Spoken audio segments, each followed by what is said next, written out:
Bom dia, pessoal.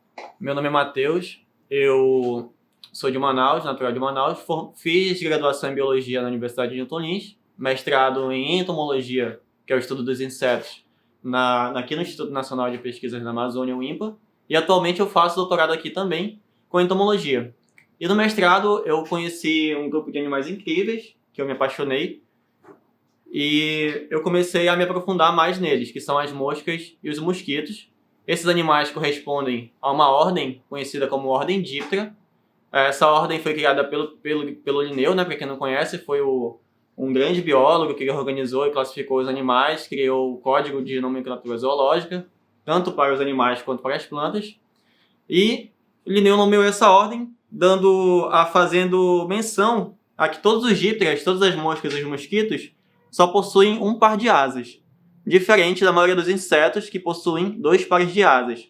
O segundo par de asas das moscas, ele foi reduzido, eu não sei se vocês vão conseguir enxergar, mas é só um pequeno halter, como se fosse um halter de academia, sabe? E ele foi reduzido para essa estrutura pequena. Então as moscas e os mosquitos só possuem apenas um par de asas que elas utilizam durante o voo. Bom, muita gente pergunta, quando a gente fala por que a gente trabalha com mosca, eu e outras pessoas que trabalham, qual a importância de você trabalhar com mosca? É um animal sujo, um animal que a gente geralmente repele, né? Tem repulsa, que a gente quer matar e quer expulsar da nossa casa. Transmite doença, o mosquito, da dengue, da malária, transmitem doenças para nós, né? Mas pouca gente sabe a vida secreta da maioria das moscas, né? Poucas espécies são vetores de alguma doença ou causam algum prejuízo para nós humanos. A maioria das moscas, na sua imensa maioria, 99%, são animais extremamente essenciais para a manutenção do meio ambiente. Seja atuando como polinizadores, muitas moscas, junto com as abelhas, né, são importantíssimas para a polinização de plantas. Inclusive, é uma espécie de mosquito que poliniza o cacau, do gênero Forcipomia. Sem esse mosquitinho, a gente não teria o chocolate, ou seja, o chocolate é totalmente dependente de um mosquito. Eu imagino que todos vocês que estão assistindo, raramente alguém não gosta de chocolate, então sem um mosquito não existe chocolate. Outra importância das moscas, sem dúvida uma das maiores importâncias, inclusive é pela qual a maioria de nós conhecemos, é pela decomposição de matéria orgânica. Nós temos as moscas atuando na decomposição de animais, de plantas, de madeira. Então, sem as moscas, a gente teria um acúmulo de matéria orgânica absurdo. Você teria animais mortos, apodrecendo por toda parte, que demorariam meses e até anos para serem decompostos. Então, as moscas são essenciais nesse papel de transformar essa matéria e reaproveitá-la para o solo, né? Elas vão ali consumir aquele animal morto e vão transferir os nutrientes dele para o solo, que vão fertilizar as árvores. Aqui eu vou mostrar para vocês, nós temos aqui uns exemplares das maiores moscas do mundo, né? Nós temos aqui o Gaurome das Eros, que é uma mosca mimética de vespa, né? Ele lembra muito uma vespa, mas ele não é uma mosca. Vocês podem ver, ele tem apenas um par de asas, e a vespa vai ter 2 pares. E essa mosca, ela possui um hábito de vida muito peculiar. A larva dela vive dentro de ninhos de saúvas. Sabe a saúva, aquela formiguinha que sai carregando folha? Essas formigas têm ninhos enormes e dentro desses ninhos existem lixeiras, onde elas jogam restos de alimento, formigas mortas e outros detritos. Essas moscas vivem ali dentro comendo a larva de outros insetos que se alimentam desse lixo. E ela passa ali anos se alimentando dentro do formigueiro. E só depois a larva, quando está quase para se tornar adulta, ela sai do formigueiro e completa seu desenvolvimento. E é um bicho bem legal, é um bicho exclusivo, não exclusivo do Brasil, mas apenas alguns países aqui da limítrofes do Brasil. E é um bicho muito bonito e bem raro de ser encontrado. Aqui na coleção a gente tem alguns exemplares de algumas espécies, mas é um bicho bem difícil de ser encontrado e bastante ameaçado pela atividade humana. Por ser um bicho que tem desenvolvimento longo, pode levar anos para completar o desenvolvimento. Então, é um animal que corre risco com a destruição do hábitat e é totalmente dependente de outra espécie de animal, né, de formigas. Aqui nós temos outra família de moscas, que são os Pantophytalmidae, conhecidas como moscas das madeiras. São moscas muito grandes também. e elas se alimentam de árvores, né? Árvores vivas. Elas fazem galerias, túneis enormes nessas árvores, elas comem as árvores. É uma família exclusivamente daqui da América do Sul, né? Da região que a gente chama de neotropical, só ocorre aqui, é o único lugar do mundo que existe. E o Brasil tem uma da maior fauna dessas moscas. Nós temos 19 espécies das 20 que existem no mundo.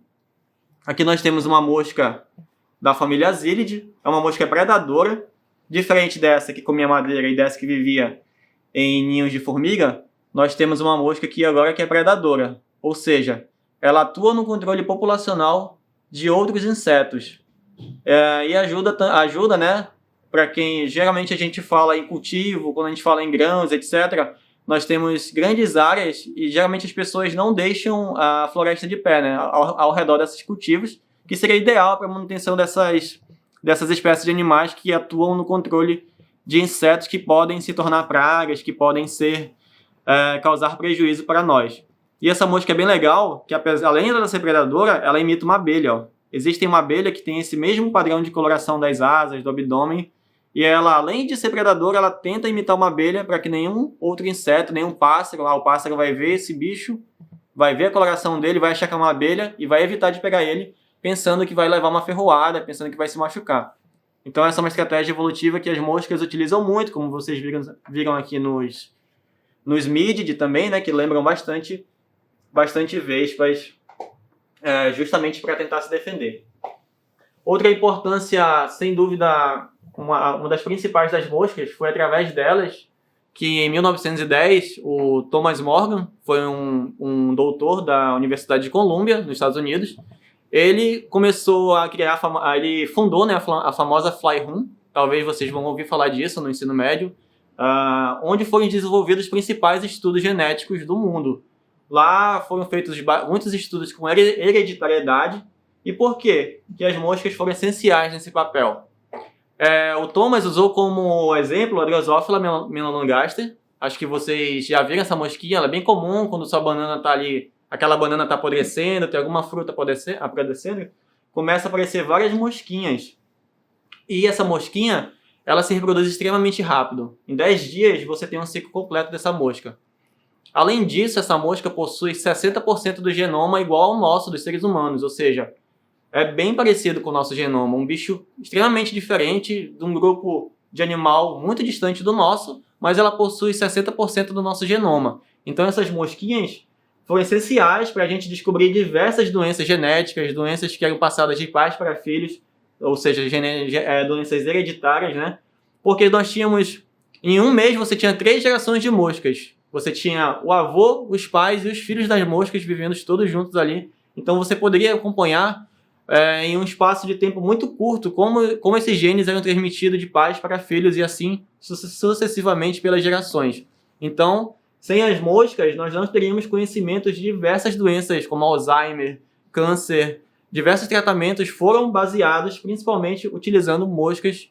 E, inclusive, a Drosophila melanogaster virou o animal padrão para esse tipo de estudos. Ela é criada no mundo todo em diversos tipos de pesquisas, seja com genética, seja com criação de outros insetos. Ela é utilizada como alimentação.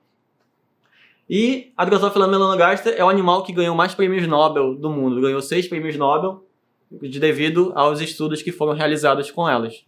E foi um animal também que foi o primeiro animal, né, a ter o código, o DNA sequenciado, então é um animal extremamente importante. Então, mosca não é um animal sem importância. Aquela mosquinha que a gente vê na nossa casa, ela incomoda, mas a maioria das moscas são animais que, sem eles, a gente não teria um conhecimento sobre o mundo, sobre os nossos genes que a gente tem hoje. Outro animal muito curioso também que que foi encontrado aqui no estado do Amazonas, na cidade de Novo Airão, é a Megapropodifora arnold, que é a menor mosca do mundo. Ela está aqui no microscópio. Ela tem apenas 0,3 milímetros de comprimento. Ela é menor que a cabeça de um alfinete. É extremamente até difícil de você visualizá-la sem a ajuda de um microscópio. E ela recebeu esse nome, mega, né, é uma alusão, né, uma brincadeira com grande. Mas o nome da espécie, Arnold, é em homenagem ao Arnold Schwarzenegger, o fisiculturista, ator, famoso, né, pelos filmes De Volta para o Futuro, não, Exterminador do Futuro. E por que ela recebeu esse nome? Esse bicho, ele é parasita de insetos sociais, de abelhas, de formigas, ele vive agarrado nesses insetos. Então ele tem as pernas extremamente fortes, que lembram muito as pernas do Arnold Schwarzenegger, e o entomólogo, o Brian Brown, que é um entomólogo da Califórnia, quando ele veio aqui no Amazonas e coletou esse bicho, ele automaticamente fez essa associação com o Arnold Schwarzenegger. Então ele fez essa homenagem ao Arnold Schwarzenegger, e foi até... repercutiu bastante na mídia na época, isso foi acho que em 2013, 2015, não lembro agora de cabeça o ano, mas essa é uma outra alternativa que os entomólogos têm utilizado de dar nomes de pessoas famosas, de celebridades para moscas e outros insetos, para que tenha a mídia e a sociedade tenham conhecimento do que a gente está descobrindo, do que a gente está fazendo. É um bicho extremamente raro, só é conhecido esse exemplar que está aqui no microscópio, é uma fêmea. Ela não tem asas, ela tinha asas, mas quando ela encontra o hospedeiro definitivo dela, ela arranca suas asas e vive ali agarrada com ele. Então ela não precisa mais das suas asas, ela vai e arranca. É um bicho que dificilmente vai ser encontrado de novo, né? E ele é totalmente dependente de outros insetos, então é muito vulnerável à ação humana, como desmatamento, como queimadas, devido à destruição do hábitat desse animal. E isso tudo foi para mostrar para vocês como a gente conhece, como o grande público conhece tão pouco sobre esse grupo fantástico de animais. A gente tem no mundo aproximadamente 125 mil espécies de mosca e mosquitos, e no Brasil a gente tem aproximadamente 11.500 espécies. Mas isso é um número extremamente baixo, a gente não está nem perto da real diversidade de moscas e mosquitos. Pode ser que no Brasil esse número passe de 100 mil espécies se um dia a gente tivesse a quantidade de pessoas suficientes trabalhando, se houvesse um investimento para o conhecimento desses animais. E esses animais estão extremamente ameaçados, né, pela atividade humana. Ou seja, a gente coletar esses animais e preservá-los em coleções entomológicas, eles vão ser um testemunho de toda a diversidade que um dia o Brasil abrigou, né? E hoje, e talvez daqui a 10 anos, 20 anos, a depender da situação governamental, de investimento, de reservas, pode ser que essa fauna toda desapareça e a gente só tenha como testemunho esses animais que foram coletados e preservados então, em coleções entomológicas. Então eu espero que quando vocês olharem para uma mosca agora, vocês lembrem de todas essas importâncias que elas podem ter. Elas podem ser predadoras, elas podem ser parasitas de outros insetos, elas podem se alimentar de madeira, de frutas, de fungos. Elas possuem muitas histórias de vidas, não só aquela que a gente está habituada, que é encontrá-las no lixo. Então que você tenha mais respeito, mais atenção por esses animais.